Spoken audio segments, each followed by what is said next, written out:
spiritual path. Everything has its way. People have their way, kids have their way, individuals have their way, water has its way. When we understand the way of something, we can get in the way or out of the way. So understanding the spiritual path is what this show is all about. Today my guest is Vanessa Crites and I am Ursula Lentini. I offer a service called Internal Family Systems, which is basically subconscious work. So much of what we do and how we behave is coming from our subconscious. We try to control everything from our conscious, and that's about 10%. Right. So good luck with that. Good luck with that. Today we're talking about service and how important service is. I live a life of service, and I brought you on the show today because you very much live a life of service. When we live a life of service, we may be the bridge. So the title of this show is Service, We May Be the Bridge. I remember a time in my life when things were very dark and dismal, and I was volunteering at a school, a local school. I've been serving children since I was 15. It's just my natural way. So I showed up at this school and just worked all day, substituting and everything. There was one teacher, Miss Susan Dean, there, and she was the third grade teacher. And third grade, they can get out of hand in like a second flat. She would always take the time to check in with me, to see how I'm doing, to welcome me into the day, into the room. And that's what a serving heart does. Right. It's very present with what's going on and checking in with people. So she lived a life of service being a teacher. Mm-hmm. And I remember another time in this dark period of my life, in the dark ages of my life, right, I started going to yoga classes. And my yoga teacher, who, again, living a life of service, yoga teachers don't make the big bucks, right? They're not out for the money. Right. And he noticed me in class and noticed the darkness. As I would get into class, hide in the corner, try to hide my tears. And he came up to me after class and he's like, "Are you okay? What's going on?"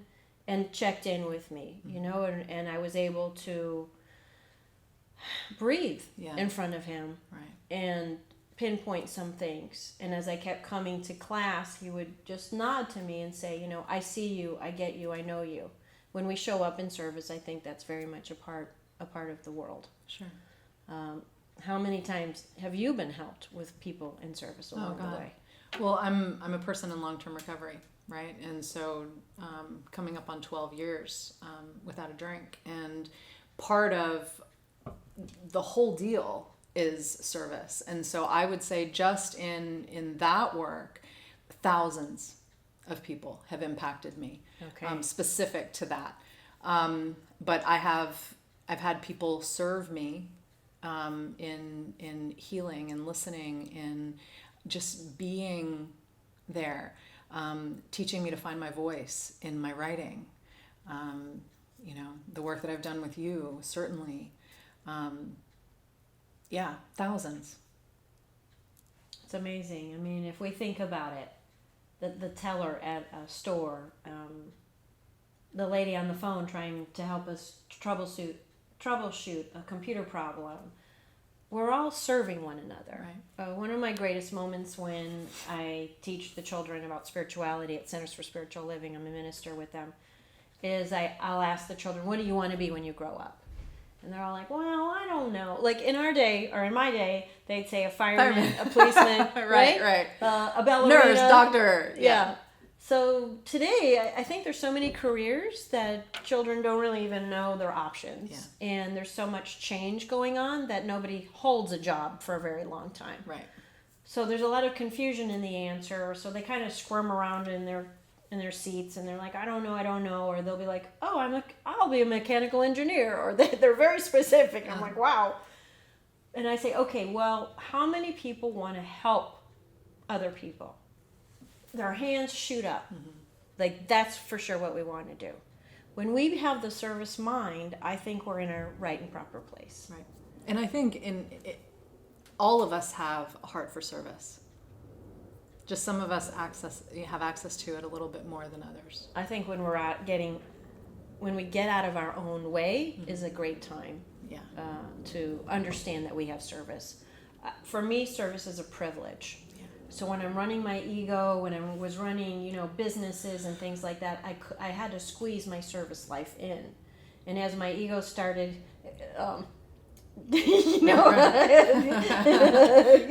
going away, the service became the priority. It does. Yeah. And I live a life of service. Yeah, like everything I do is service. Everything you do is service. Mm-hmm. So when we have that serving heart, there's more opportunity. More comes to us. Mm-hmm. You have a beautiful story about opportunity that you were serving in. Yeah. So I'd say probably about 6 years ago now, I got a call from one of the girls that I work with, one of the women I serve, that another one of the women I serve she'd had a baby, and this other girl called me and said that she'd been smoking crack. Oh. And the baby was premature, like taken 4 months early. 4 months? I think so. Wow. Well, no, she weighed 4 pounds when she was born. Okay. So mother is an anorexic, crack addict, and that this baby couldn't stop crying, and that she didn't know what to do. So I said, all right, get all of her stuff. I mean, I knew both girls very, very well. I said, go ahead and get all the baby's stuff, get her car seat, and take it outside. And I showed up and I said, don't tell her that I'm coming. I showed up at the house. I had my phone in my hand. She was not happy to see me.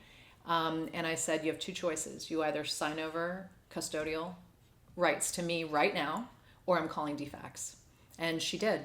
And so that was, I think, I got the call at noon on a Saturday, and by 2:30 I had a baby.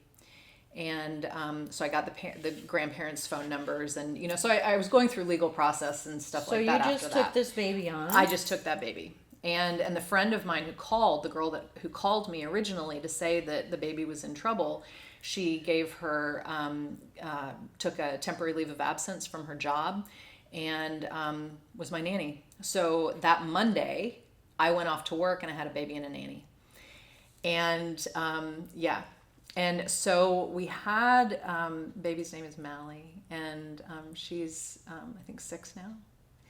And, I was prepared to do whatever the plan was, whatever the way for this was going to be, I was open. And it was the first time in my life that I just held it like this.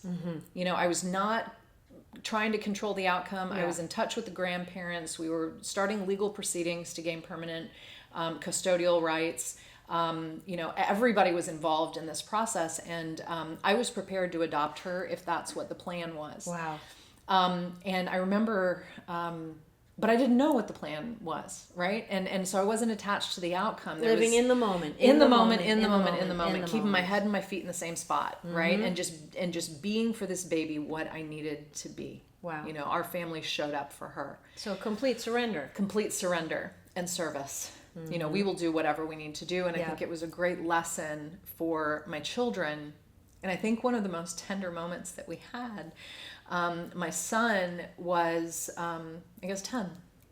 And he's laying on the couch with the baby, feeding her a bottle. And he looks at me and says, we might just be the bridge, Mom, right? We might just be the bridge. Wow. And so I think one of the lesson that we learned out of that, well, let me finish the story. So I get a call from the grandmother, saying that the aunt wanted her.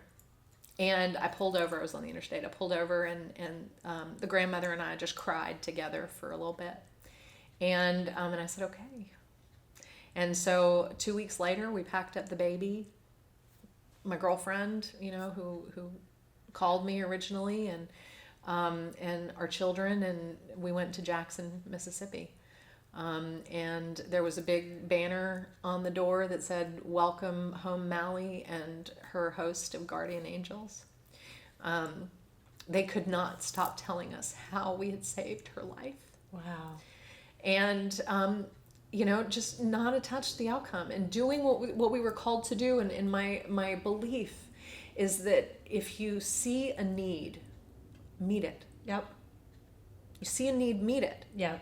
You know, if it's whatever, it could be something so completely simple. You know, like the can rolled off the floor in the grocery aisle and it's there on the floor. Pick up the can and put it on the thing. Exactly. Right? Or smile at a grumpy face. Exactly. Or take home a baby. Or take home a baby. Right. Wow. Yeah. Wow.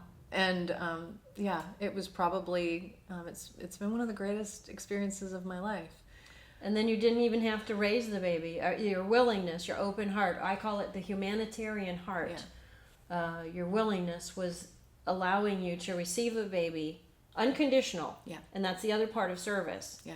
I do a lot of spiritual workshops, and this one particular teaching that I follow, you don't know what kind of job you're going to get. Right. You could be like cleaning the ashes from the temple and making the altar beautiful, or you could be scrubbing the toilets. Right. And each are worthy. Yeah. Each are, thank you for assigning me this task. Right. And thank you for assigning me this baby. Right. Because it brought the gifts of your family. I'm sure a knitting Sure. between you and your family. Because I'm sure it was a decision you guys had to make as a family. Yeah. So even though they have a mom, the service queen of the neighborhood, right, they're now the service family, opening a whole nother human being yeah, into the family. right. So whatever it takes. And to see their surrender too. Yeah. How easy is it, right? Especially as a child to get attached to, Yeah. to get attached, and for them to be able to stay in the moment with me. Yeah. For us as a family to stay in the moment Yeah. of our service, and that whatever we were called to do, we were willing to do. That's right. Yeah. Yeah. We did that together as a Yeah. family. So to recap, living a life of service, there's a call to action, a complete surrendering, and the not knowing. Right. Just not knowing. And being okay with that. Yeah. And if you're not, praying for the willingness to be. There you go. Yeah. And I've often experienced whenever I show up for service, I show up like as if I'm Santa Claus, right? Right. I'm going to be patient. I'm going to be kind. I'm going to keep my ego out the door. I'm just showing up, whatever it takes. And I have all these gifts and I lay them out. And by the end of the afternoon or whatever event that I'm doing, I'm walking out that same door with a giant load of gifts on the receiving end. And I'm like, oh my God, I can't even imagine the beautiful moments that I shared, the connections, the miracles, the touching. And I don't know what kind of bridge I'm being Right. when a person has an experience, a spiritual experience for themselves. Right. And I might just be the bridge that they walked across my back Yeah. to get there. Or, that moment of offering an eye, a glance, anything. And I may be the only one all day. Yeah, for sure. So what would you offer our listeners and our viewers, some advice around service? So I think probably find your why. Like what are you committed to? Is there a cause, or something that you're passionate about? And look for ways to get involved there. If it's your church or your community, there are a ton of resources online for volunteering. If you're part of a group or an organization, look for ways to get on a board or something like that. Look at your gifts and see where you can plug in and serve with your greatest gifts. I think that's really it. I know that when I'm in my own head, that it's a really dangerous place to be all by myself. And that ego, right, it can be my constant companion.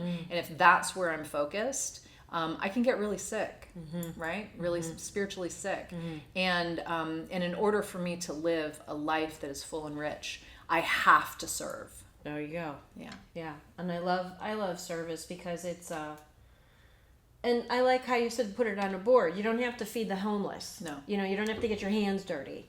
Because being on a board or a committee or somebody's being a sponsor for somebody, just moving through life, offering. Right.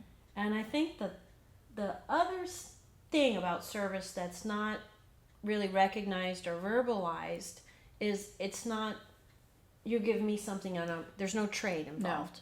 It's this. Yep. It's just out. Right.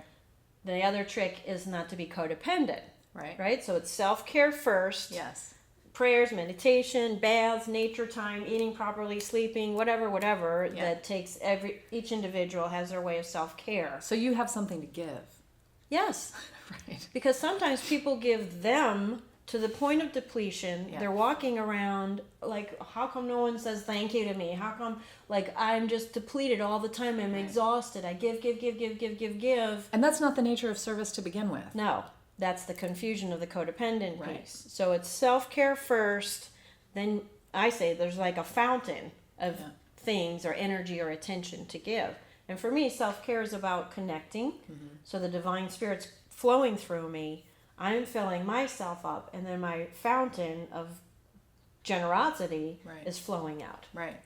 And you don't have to make a long-term commitment to something to That's volunteer. right. That's right. You know, I find that when I'm especially feeling, full of self-pity and ego, just to go out and do that one thing is helpful, because it gets me out of myself enough to clear the way. Smile to a grumpy person. Yeah. Right there can kind of reboost us. Sure. So thank you, Vanessa, for sharing this important topic of Yeah. service and living a life of service, the unconditional givingness of service. Another aspect of service is gratitude. Really living in a place of gratitude.